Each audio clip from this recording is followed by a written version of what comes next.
Hey, this is Billy, the Permaculture Pimp Daddy, and today we're going to talk about sausage making.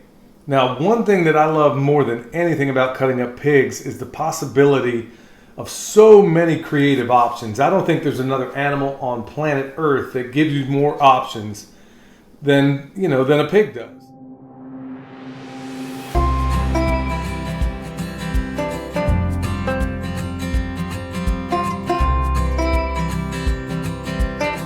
There's a lot you can do with beef, a lot you can do with lamb and chicken even. But as far as charcuterie and sausage, and the beauty about this pork especially, which by the way folks, it ain't the other white meat. I could go into a long diatribe of why that is and why the stuff you buy in the store doesn't look red. But no, I didn't substitute beef for pork. This is actually the pork. So let's talk about the tools of the trade, because this is the coolest part. Now, you'll need a grinder, and it doesn't have to be one high-end. Doesn't have to be a high-end grinder. It can be something you get and attach to your KitchenAid. It can even be one that you mount to the counter and turn with a hand crank, which I know a buddy of mine who actually took a battery drill and hooked it up to that thing, and it worked as good as anything else. But this one here is about a 1.5 horse, and it'll do about 18 pounds a minute. And in this bus top, I probably got close to 35, maybe 40 pounds in here.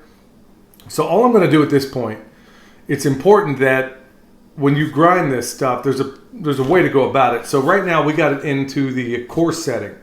So I'm going to run all this stuff through, spit it out into that bus tub right there. And then if you want to make any kind of sausages or whatever, you could do, this is where the creative part comes in. I could make it all one type of sausage. I can make as many types as I want. Now in this particular case, I'm probably going to do 2 types of breakfast sausage. One is going to be a coffee maple, and the other is going to be an apple rosemary. That'll be the breakfast sausage. And then the rest of it is probably going to go into Italian sausages and go into links. For the most part, I prefer, the way I like my sausages is preferably, in the South we call it, depending on the deep South, fresh sausage, which is basically in 1 to 2 pound packs, and then you kind of form the patties whenever you want to do it. Now, for those who want to make links, I'm going to show you how to do both. But right off, we're going to start off with a coarse setting, and we're just going to run this stuff through.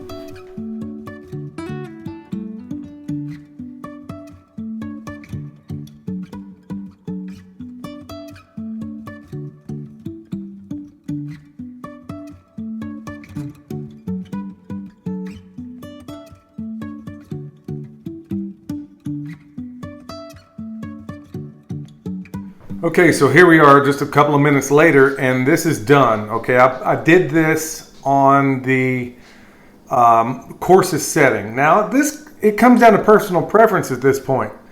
I can do this again and put in a smaller cut. Like I said, this blade in here, it's all set up as on the coarse setting. And because this pork is so incredibly tender already, if it weren't that, if I were to, let's say, buy a pork butt out of the store and do this, I'd probably go ahead and hit it again with the fine setting. But it's really not even necessary with this. The fat's right, everything's right. I can look at it and tell that this is about a little, maybe a 70-30, it may be 75-25, something like that. But if you're going to leave it in fresh sausage, if you're just going to put it in packs, bam, you're good to go. You can leave it like this. This is where the option comes in to do what you want to do.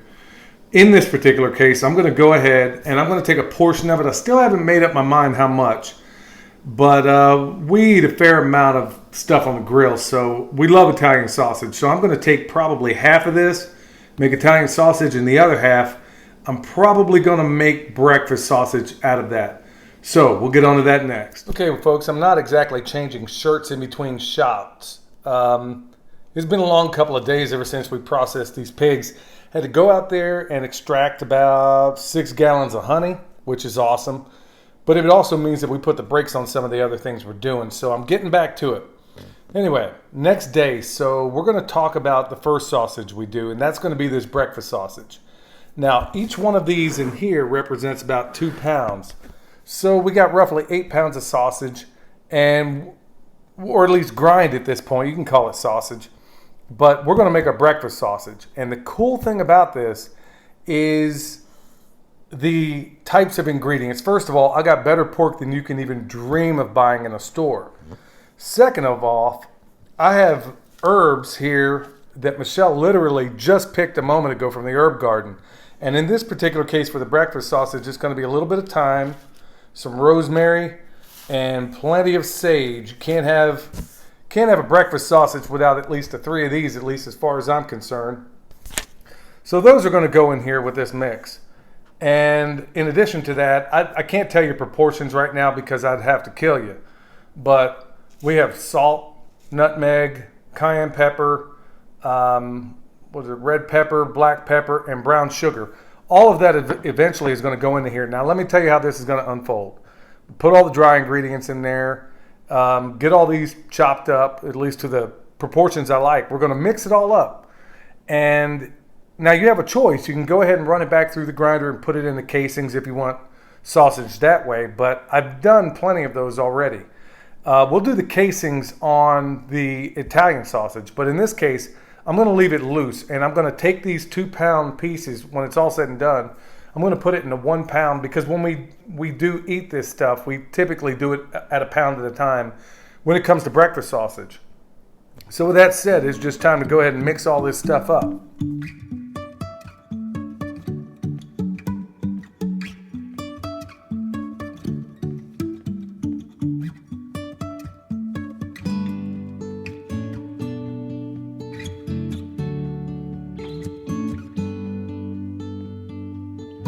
Now, what I just gave you is the basic sausage recipe. And if I didn't do anything else, you would say this is the cat's meow if you were to taste it.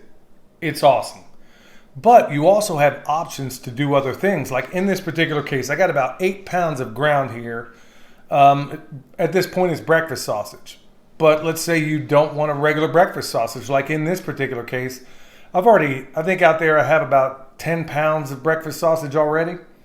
So I'm going to do something different with it. So I'm going to take half of it and I'm going to make a coffee maple breakfast sausage.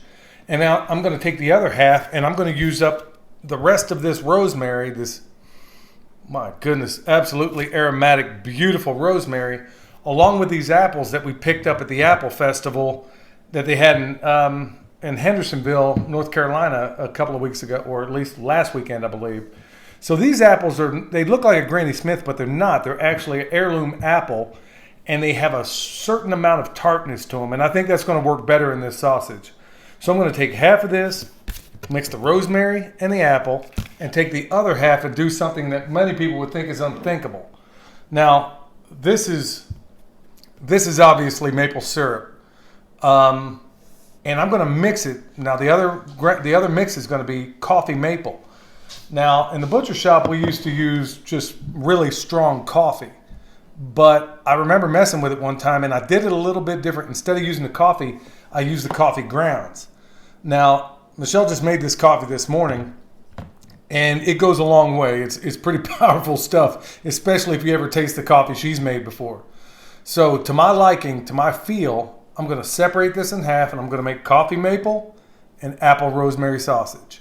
Then, folks, do not make the cardinal mistake when it comes to sausage making. Don't try to eat this stuff right off. Let it set up.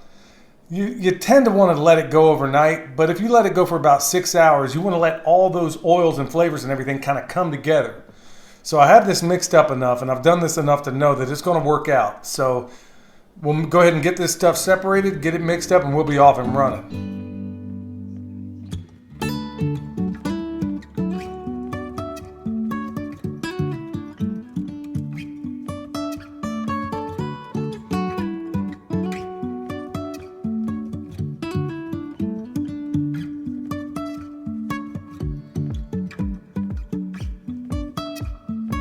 All right, so we got about 8 pounds of grind over here, and we're going to make some Italian sausage, some of my favorite.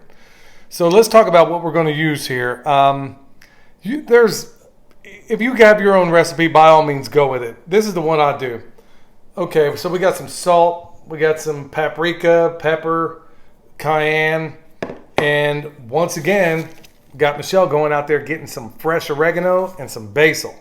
Now, a lot of people like to use parsley or something like that. Well, we don't have any parsley growing right now, and I prefer the stronger aromatic flavor of basil anyway. So, and also I'm not using any anise seeds in here, which a lot of people like to use in Italian sausage. Not a big fan of the flavor, but we do have fennel, and it's been toasted, and I put it in this mortar and pestle to, after I toasted it, basically grind it up so it's not getting all stuck in your teeth. And about a half a cup of wine for this. And then also the equivalent of about 6 or 7 cloves of garlic. So at this point, all I have to do is basically mix it all up and let it set up. We're going to give it a few hours, and then we're going to come back. Now the breakfast sausage, we're going to go ahead and we're going to leave it into 1 pound packs. This, however, we're going to go ahead and make sausages out of it. So that'll be exciting. So stay tuned. We'll go ahead and put it together.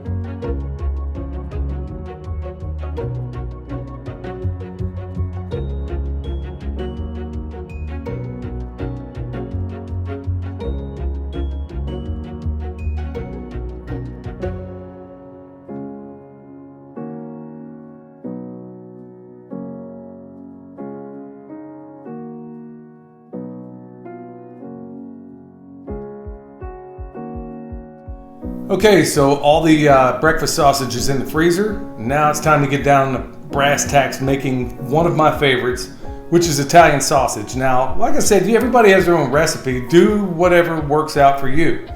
Now, disclaimer. Hopefully the cultural appropriations police out there don't go nuts that I'm making Italian sausage instead of something that's more fitting with parts of my heritage like a bratwurst or something like that. But I digress. Anyway. Here we are, we got everything in the tub. All the flavors have had time to come together. The beautiful part about how we do it is everything, as far as we can go, is absolutely fresh. And it makes a difference. It really does in the flavor that you're gonna produce. Now, once again, it doesn't take a good eye to see that this stuff is red. This is pork, and it's not because I didn't bleed it out right. Everything worked out perfectly. This is exactly the way it's supposed to look. But it is a little bit darker because I drew a little more of the moisture out. So it sat in the fridge, it tightened up a little bit, and when you make sausage or when you put it in a casing, you want to make absolutely sure that that it's not warm. It's going to be all lopsided and weird in your casing. Don't worry, even if it's a little tight, it'll generate a little bit of heat as it goes through the auger or the corkscrew type thing that runs inside this grinder. Now, the things we use are beef collagen casings. Now, you can use pork intestines, you can use whatever, and that's fine for those so inclined.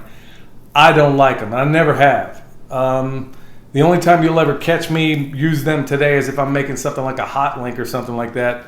And even then, I would almost certainly use something like a tougher version of a beef collagen casing, but that's what we like. So all we're going to do at this point is we're going to stuff this thing full, and with the bigger, more advanced grinders, there's even foot pedals you can put on some of these things where you kind of work the foot pedal and you work your sausage as you go.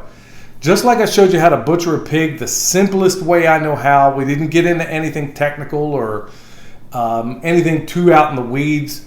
I'm going to do the same thing with sausage making. I'm not going to do any trifold, nothing fancy. We're just going to do it for where you at home, if you want to make your sausage, this is how you do it. Now, if you choose, let me just kind of throw this in there.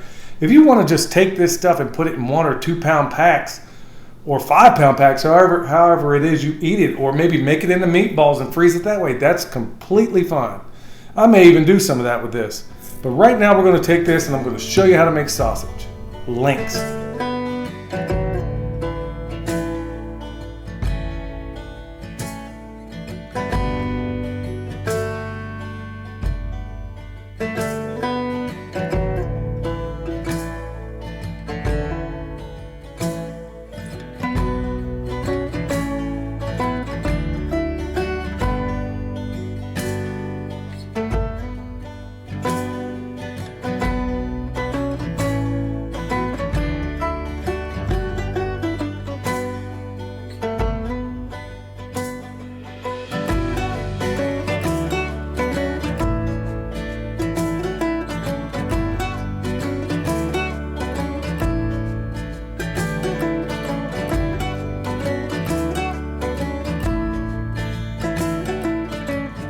Okay, folks, here we are. We got a nice little long piece of sausage here.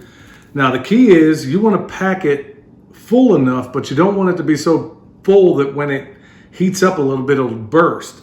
So you just fill just enough of what you need. Now there are other people out there that would prefer to do it. Let's say in there's a bunch of different ways you can go about this. Let's say they'll spin it off and twist it as they go. That's fine. But remember, I'm showing you the most basic way on how to do this. So right here on this plastic wrap, now put plastic wrap down, especially for this reason, because if I were to make these little Sharpie marks on Michelle's countertop, this video wouldn't be very long at all. These check marks, I put them on the plastic wrap. You don't have to use them, but I'm just doing this to show you the most basic way of doing it. Now, before I even started, I twisted the end on it, and I leave a little bit hanging off. I probably should have left about 3 inches hanging off the end, because every twist I make is going to push some sausage out. Without further ado, you can go ahead. You can do this a number of ways. So let's just say, take it in half, twist it here, or line it up. This will be the length of my sausage. So I'm going to take it here, right here, just pinch it. Like I said, the simple way, just pinch it and twist. Pinch it and twist. Okay, so I'm going to line it up on this thing. If you want, I'm going to pinch it. Now I twisted it this way. I want to make sure Now I'm going to undo it if I'm not careful. Or you can just twist one way, twist the next one back. So we'll go ahead and do that. We'll go ahead and get these all fired up.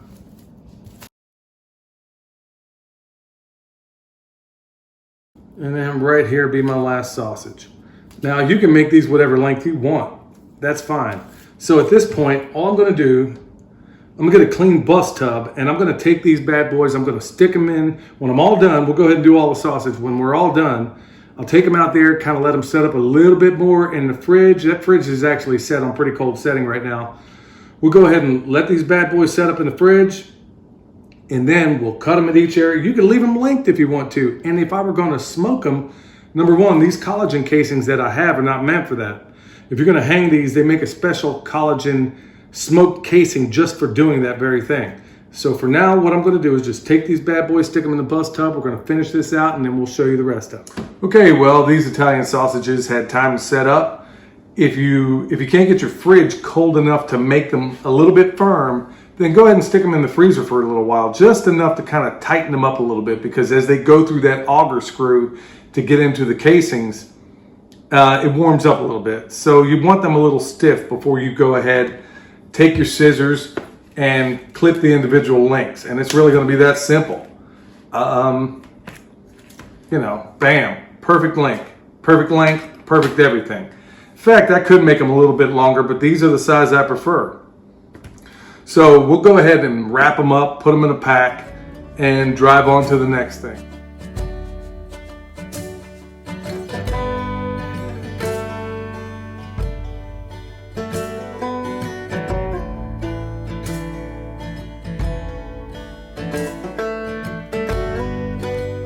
Okay, folks, there you have it.